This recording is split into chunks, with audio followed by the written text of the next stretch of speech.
All right, the bracket has been revealed.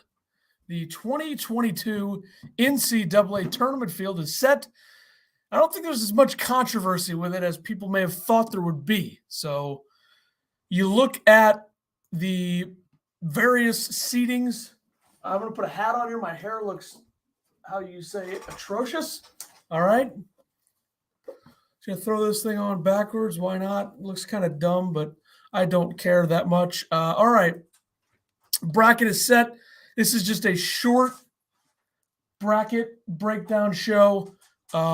Just talking. We'll break it down and make picks a lot more probably tomorrow during that show. But, I mean, you look at the field, what they did. I don't have a problem with it. I mean, I don't. I think the overall field is pretty fine. I think you look at the first four out, the last four in. I don't have a problem with that. You can't convince me that Dayton or Oklahoma or SMU deserved it over Rutgers or Indiana or Wyoming or Notre Dame. I mean, Notre Dame's an arguable one, I think. I'm very thirsty. Props to the committee for putting Rutgers in. Rutgers is a team that had to be in. You can't finish fourth in the Big Ten regular season and miss the tournament because you lost some bad games in November. It was bad. The losses were very bad. And that's probably what's keeping them as a first four team is how bad those losses were. But they were worthy of a tournament team. Too many quality wins, fourth in the Big Ten regular season. It's just that's too much to overcome. I'm glad the committee put them in. I know a lot of people thought they might not get in, but I think the committee did the right thing. So I think that they did a good job with that. I don't think there's any doubt about it. I think they got it right in that regard. I think there's some seeding things you could look at and be like, I don't know about that. I think one of those things is Wisconsin being the highest rated seed out of the Big Ten, despite the fact that the metrics for Wisconsin weren't great. They weren't great. There's no doubt about it. But let's zoom this in a little bit more so you can see it a little bit better. We're going to go to me as a smaller screen, and we're going to go to a bigger one here. So let's look at this. I think we'll start with the West region. What is the West region at this point? I would say that there is certainly a lot of scenarios that could happen in the West region. I think Gonzaga has got a pretty clear path to an Elite Eight, but I think UConn and Arkansas, if those two teams can get to the point where they are, in to the Elite Eight or the Sweet 16, if they're into the Sweet 16, I think that UConn is a team that is very tough, and they have a lot of good players. Tyrese Martin, R.J. Cole. It's a team that lost James Bouknight, but it's a very good team. And I think that they are a team that could knock Gonzaga off because I think they're so physical. I don't know if Timmy and Holmgren can deal with that physicality of Adama Sanogo and what he brings. I think it's going to be a very hard matchup if UConn can get there. Arkansas, too. I mean, J.D. Note has been playing phenomenal. I just think that's the scenario I like there.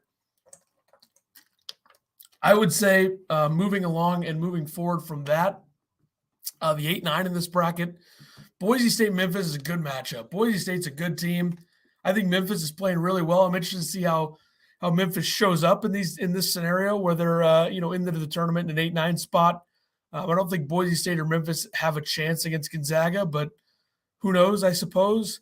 Then moving down to the rest of this region, Alabama's going to have a tough matchup if it's Rutgers. Like, Rutgers is a team that can slow you down, grind it out. They have the Defensive Player of the Year in the Big Ten, and that's not either one of Geo Baker or Ron Harper Jr., who are their two go-to guys. I think Alabama needs to score a lot of points to win that game. Whoever it's against. Notre Dame, I think, loses to Rutgers. I'm pretty confident in that.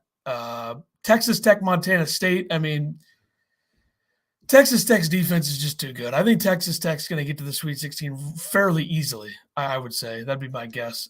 Then Duke, Michigan State, possible round 2 matchup would be insane. Davidson's going to be tough, though, for Michigan State. I think Davidson's offense is just so good. They were not good today when they lost to Richmond and gave Richmond the bid-stealing victory. But Davidson's going to be tough. So Duke, I'm not sold on Duke getting the Elite Eight. Like, I think Texas Tech could beat Duke.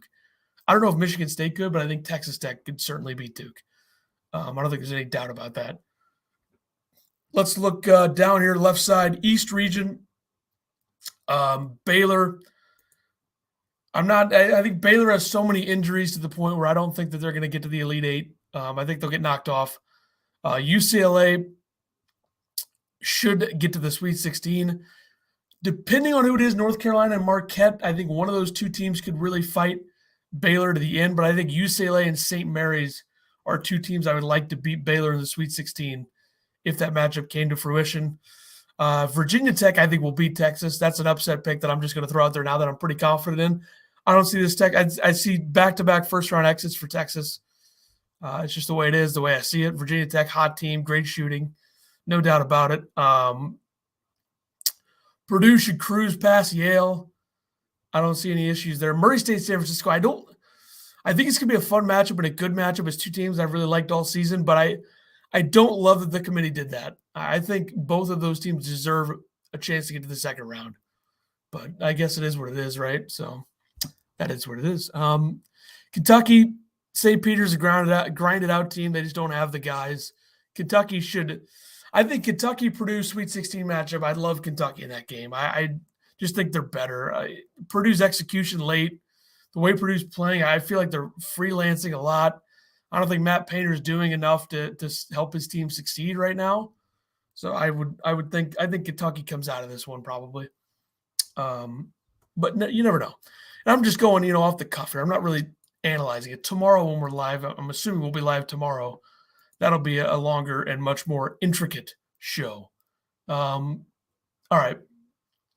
Kansas, their region, the Midwest region, Chicago. San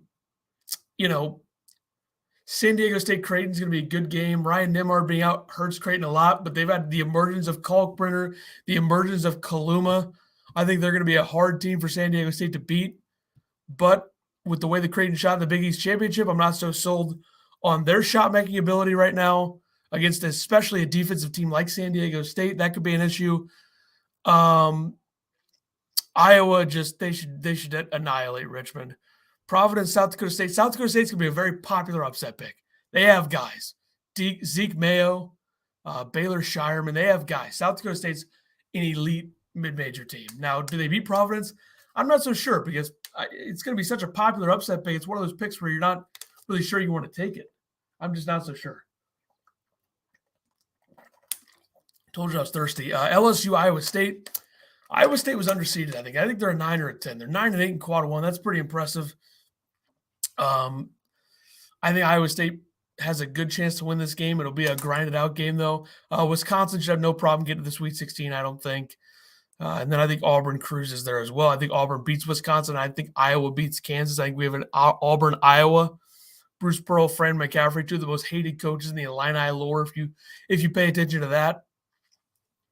And then we'll take a look at this region here. The South region, Arizona. I think Arizona gets to the Sweet 16 easily. I think Houston beats UAB. I think Illinois has trouble with Chattanooga, but I think they beat them. I think it's Illinois-Houston round 2. I think Illinois has too many guys for this year's version of Houston to lose that game. I think Illinois beats them. I think it's Illinois-Arizona rematch in the Sweet 16. It was a close game at Illinois that Arizona won earlier in the season. So I think that's the setup there. Colorado State, I love David Roddy. I love the way they play. I think they're a very solid Mountain West team, but I think Michigan beats them. I just have a weird feeling Michigan's going to get a couple wins here. Maybe not, though. Maybe I'll be wrong. Tennessee, playing some of the best basketball in the country. I think they get to the Sweet 16. I think that's probably a lock. I guess nothing's ever a lock in this tournament, but Ohio State, people will pick Loyola Chicago to win that game. I think Ohio State wins that game. And then I think Villanova gets to the Sweet 16 as well. I think it's a Villanova-Arizona. Not really going out on a limb here, but I haven't filled out my bracket. This is just off the cuff. This is not official. None of this is official. But I think we see a Final Four of, I'm going to say, I'm going to go Texas Tech versus Kentucky. And then I'm going to say Iowa versus Arizona. So I'm going to go 3, 2, 1, 5. That's off the cuff. I have a lot more time to analyze these matchups. I'll be doing that all night tonight. We'll be live tomorrow for a full show, bracket breakdown. So yeah, I'm gonna go now. Maybe I'll be live again on Twitter later. Maybe I'll do Twitter Spaces, something like that. But I'll see you. I'll see you then. All right. We'll be live.